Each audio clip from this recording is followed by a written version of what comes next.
Hello friends, welcome back to my channel. So आज हम करने वाले हैं हमारे next questions. This video is particularly long, contain 12 questions almost. तो समझ लो एक वीडियो देख के आज आपको बहुत सारे कॉन्सेप्ट रिवाइज होंगे।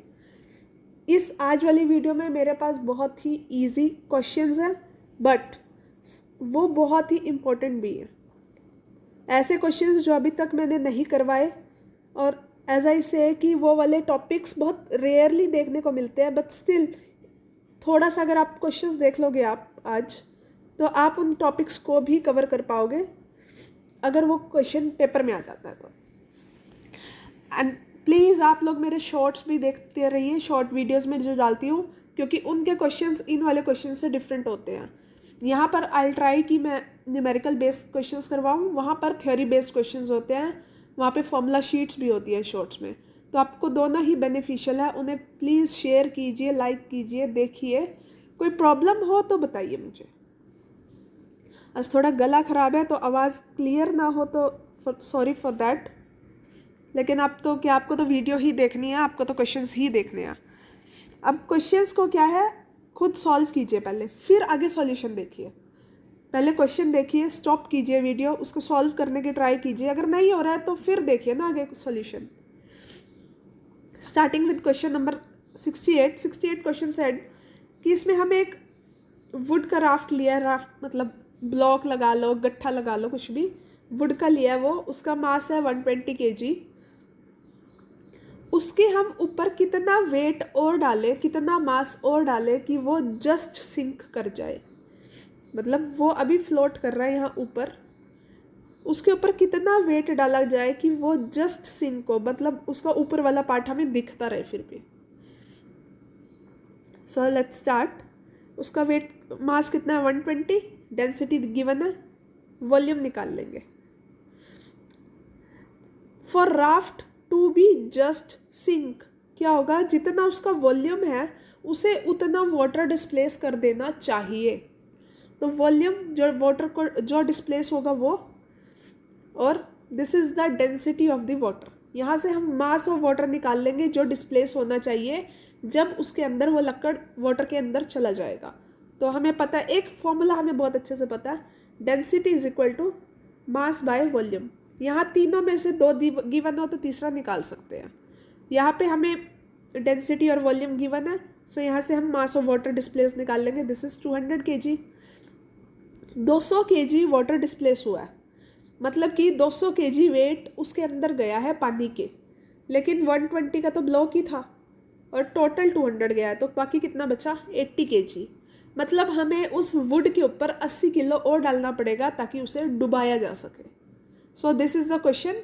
ये भी क्वेश्चन हो गया हमारा आर्किमिडीज प्रिंसिपल का या बायंट फोर्स का, और इसके पक्का ही क्वेश्चंस आते हैं, किसी भी फॉर्म में आए, हर पेपर में इसके 2 क्वेश्चन देखने को मिलते ही हैं।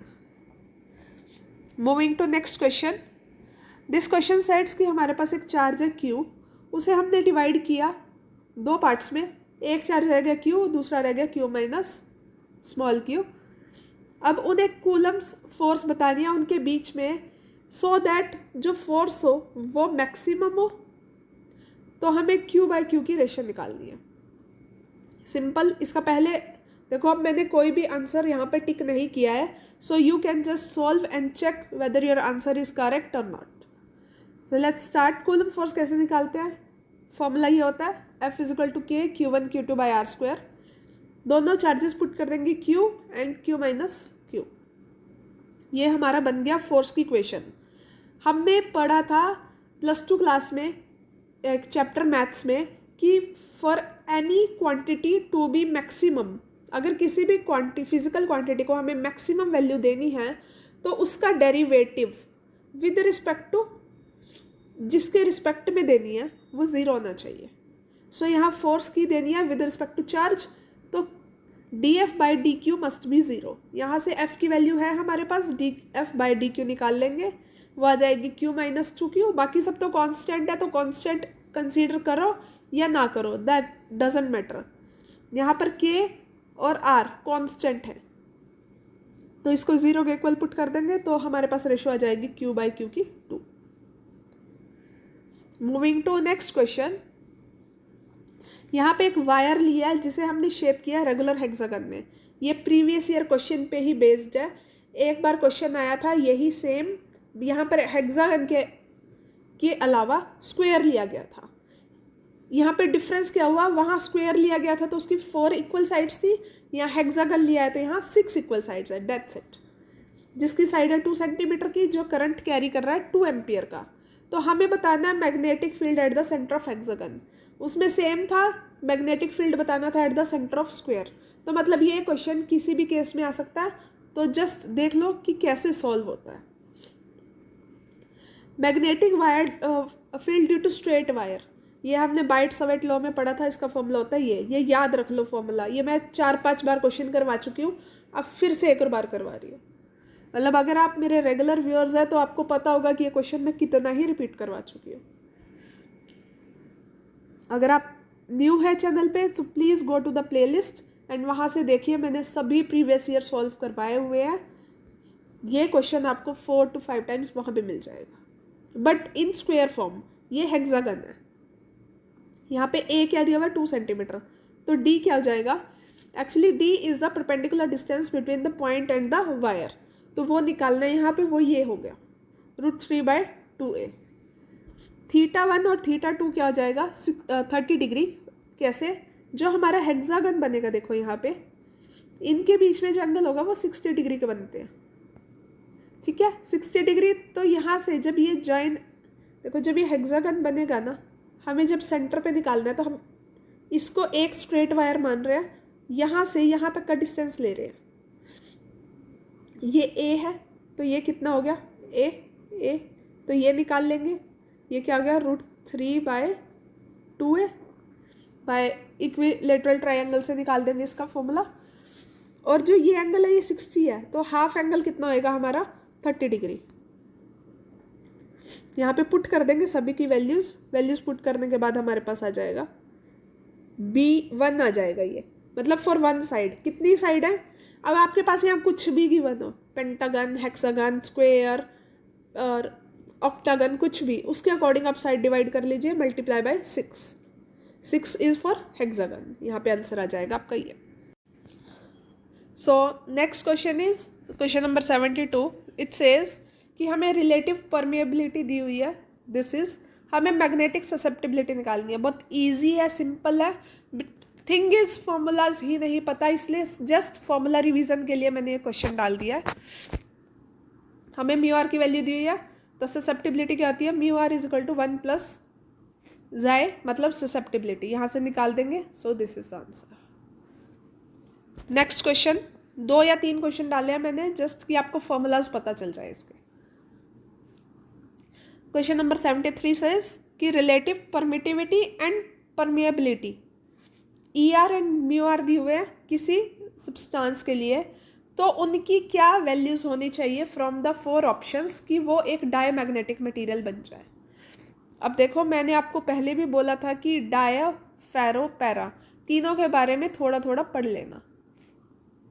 थिंग इज, अब डायमैग्नेटिक के लिए क्या होता है, for diamagnetic mu R must be less than 1 and ER must be greater than 1, ठीक है। तो इसके लिए देखो mu R must be less than 1, कौन कौन से ऑप्शन है, ये ऑप्शन कट गया, ये 2 ऑप्शन बचे, and ER must be greater than 1, तो कौन सा ऑप्शन आया, C। So option C is the answer. Question number 74, इसमें हमें फाई दिया हुआ है, मैग्नेटिक फ्लक्स दिया हुआ है, रेजिस्टेंस दिया हुआ है एक सर्किट का, and we have to find out the induce current at certain time. Phi दिया हुआ है तो EMF निकाल लेंगे। EMF क्या आ जाएगा, -dφ/dt, इसको डिफ्रेंशिएट कर लेंगे। अब प्लीज़ बहुत सारे स्टूडेंट्स में से पूछते हैं डिफ्रेंशिएट कैसे किया। Now this is not the time कि मैं आपको समझा पाऊँ डिफ्रेंशिएट कैसे किया। You should know how to differentiate और इंटीग्रेट अ क्वांटिटी, इतना बेसिक प्लीज़ सीखिए। अगर आप टीच करते हैं तो वहाँ पे आपको स्टूडेंट्स पागल कर देंगे कि मैम ये कहाँ से आया, सर ये कहाँ से आया। तो प्लीज़ थोड़ा सा, मैं बीच में छोटे छोटे स्टेप्स छोड़ देती हूँ। आई थॉट कि आप लोग इस लेवल पे हो कि माइनस प्लस या फिर 1-2 स्टेप बीच में छोड़ के कर दिया तो आप खुद से कर लोगे, ठीक है। सो यहाँ पे हमने EMF निकाल दी in the form of time. तो हमें कहाँ पे निकालना था current? At certain time this E निकाल देंगे, उस टाइम पे पुट कर देंगे इसे, ये आ जाएगा 2 वोल्ट। इंड्यूस्ड करंट क्या आ जाएगा? EMF bye are. आर हमें दिया हुआ है तो हम पुट कर देंगे। नेक्स्ट क्वेश्चन 75, इट सेज कि जब हम 1 kg आइस को 0 डिग्री सेल्सियस पे मेल्ट करते हैं तो हमें बताना है एंट्रोपी चेंज। ठीक है, एंट्रोपी चेंज कैसे होती है? एंट्रोपी चेंज का फॉर्मूला क्या आता है? Q/T। Q is that heat transferred, heat transfer या हीट यूज लगानी है जो हमें आइस को वाटर में लाने में लगी है। एंड टेम्परेचर जिस टेम्परेचर पे थे, मतलब 0 डिग्री पे, जब फेज चेंज होता है तो टेम्परेचर चेंज नहीं होता है।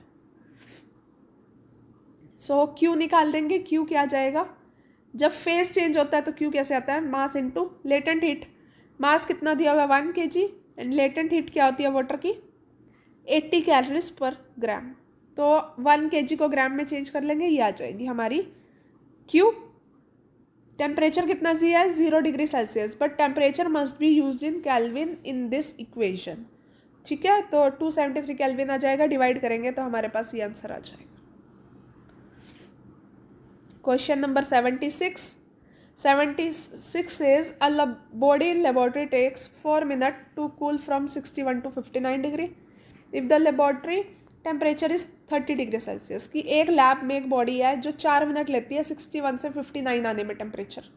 सिंपल सी चीज़ है, बॉडी ना लो, सपोज करो आपने पानी रखा है गर्म, किचन में रख दिया, कहते हैं ना थोड़ी देर बाद ठंडा हो जाएगा।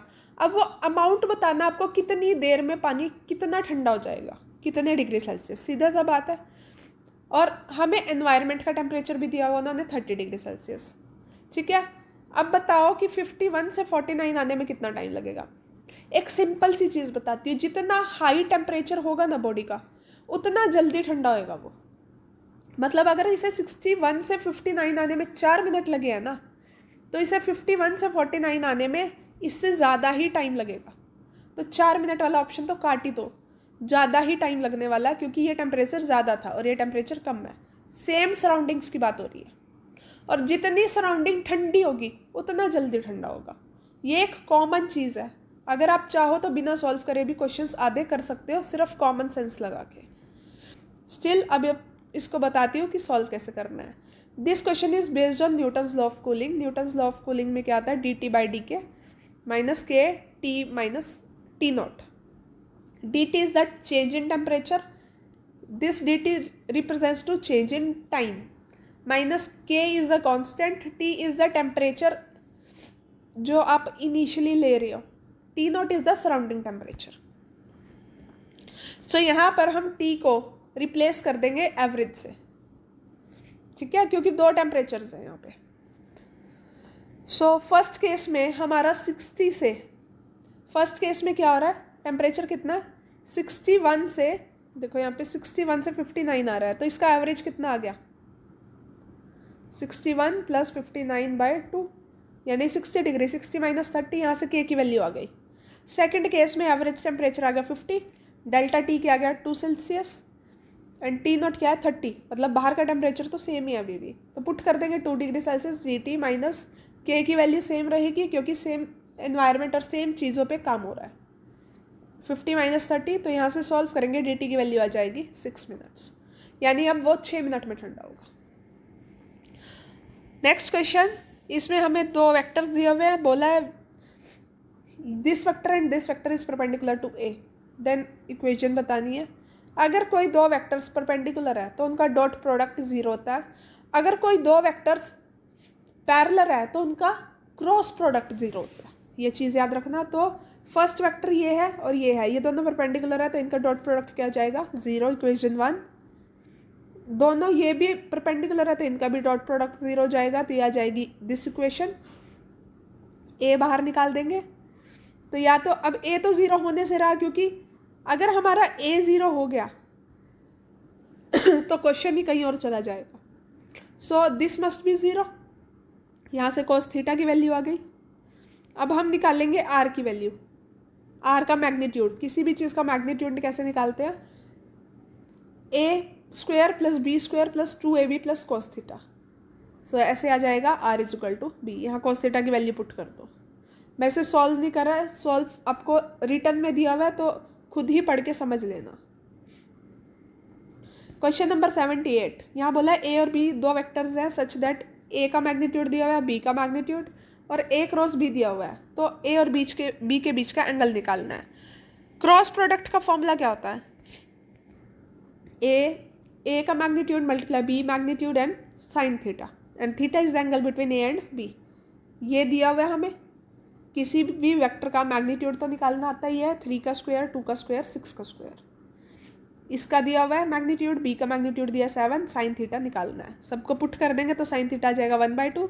1/2 कहाँ पे होती है वैल्यू? π/6 पे। क्वेश्चन नंबर 79, इसमें बोला है कि एक आइडियल गैस है, उसका टेम्परेचर और प्रेशर तो डबल कर दिया, वॉल्यूम हाफ कर दिया, तो बताओ नंबर ऑफ मॉलिक्यूल्स पे क्या फ़र्क पड़ेगा? बहुत ही सिंपल है। आइडियल गैस इक्वेशन क्या होती है? PV equal to nRT। अब जो नया P है उसको डबल कर दिया पुराने के, नया V है वॉल्यूम है उसको हाफ कर दिया, और जो टाइम है उसको डबल कर दिया। Now new equation becomes P-V- equal to n-RT। R remain same for ideal gas in any situation.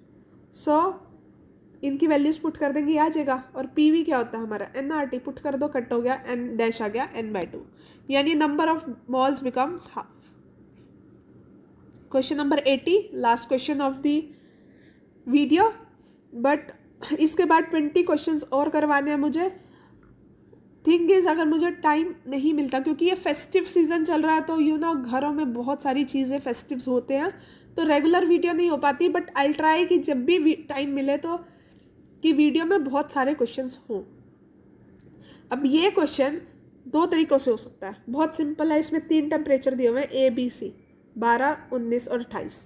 जब A B को मिक्स किया तो टेम्परेचर 16 था, B C को मिक्स किया तो टेम्परेचर 23 था, तो A C को मिक्स करके टेम्परेचर कितना होगा? तो सिंपल ये ऐसे भी हो सकता है। A का टेम्परेचर क्या है? 12, C का टेम्परेचर क्या है? 28, डिवाइडेड बाई 2 कितना आ गया? 20। अप्रॉक्सीमेट आसपास का आंसर कौन सा है? ये। अब ये ऐसे हो सकता था क्वेश्चन, ये सिर्फ एक अंदाजा है, बट एक्चुअल में ये कैसे होगा वो देख लो, क्योंकि ज़रूरी नहीं है ना यही क्वेश्चन आएगा और आप ऐसे ही निकाल लोगे। मास भी चेंज हो सकता है, क्योंकि अब तो इनका मास सेम दे रखा है, मास भी चेंज हो सकता है, हीट भी चेंज हो सकती है फिर। So let's get let the masses of ABC, तीनों के सेम है, तो M, CA, CB and CC are the specific heats of A, B and C। अगर हमने A और B को मिक्स किया तो heat gain by A is equal to heat lost by B, ऐसा ही होगा। एक हीट गेन करेगा, एक हीट लॉस करेगा। जो कम टेम्परेचर का उसे गेन टेम्परेचर बढ़ जाएगा उसका, और जिसका हाई टेम्परेचर उसका टेम्परेचर घट जाएगा। हीट गेन या हीट लॉस कैसे निकालते हैं हम? Mass into specific heat into change in temperature. 16 तो इन दोनों के मिक्सिंग पे आया था टेम्परेचर, A का टेम्परेचर 12 था, ऐसे ही B का टेम्परेचर 19 था, 16 मिक्स करने पे आ गया था, तो यहाँ से ये रेशो आ गई। सिमिलरली हम B और C को मिक्स करेंगे तो ये रेशो आ जाएगी। यहाँ से A और B को फर्स्ट और सेकंड इक्वेशन को मल्टीप्लाई करने पे हमें ये मिल जाएगा। अब अगर हम A और C को मिक्स करेंगे तो हमें नहीं पता टेम्परेचर कहाँ पहुँचेगा। सपोज वो थीटा पहुँच गया कहीं, M into CA into theta -12 is equal to M into CA into 28 minus theta. CA by CC क्या आ गया? दिस। और इक्वेशन थर्ड में भी हमने CA बाई CC निकाला, तो ये आ गया। इक्वेट कर देंगे तो हमारे पास एग्जैक्ट आ जाएगा 20.2 डिग्री सेल्सियस। अब एग्जैक्ट निकालना है तो ऐसे करना, अगर लगे कि ये क्वेश्चन में कुछ भी चेंज नहीं हो रहा है, मास एंड समथिंग, तो कर लेना। बट एक और पॉइंट हो सकता है ना, यहाँ पे मान लो आपको सारे ऑप्शन ऐसे दे दे, 20 degree Celsius, 20.1 degree Celsius, 20.2 degree Celsius, तब ये वाला फॉर्मूला काम नहीं करेगा ना जो मैंने पहले बताया। तब तो आपको ये स्पेसिफिक हीट वाला ही अप्लाई करना पड़ेगा। इसलिए जो आपकी इच्छा हो वो अप्लाई करना, बट प्लीज़ क्वेश्चन करके आना, वही मेन चीज़ है। तो आप यहाँ पर देख लीजिए, हमने 80 तक क्वेश्चंस कवर कर लिए हैं। अगर कोई नया है, आज की वीडियो पहली बार देख रहा है, तो ऐसा कुछ नहीं है कि आपका मिस हुआ है।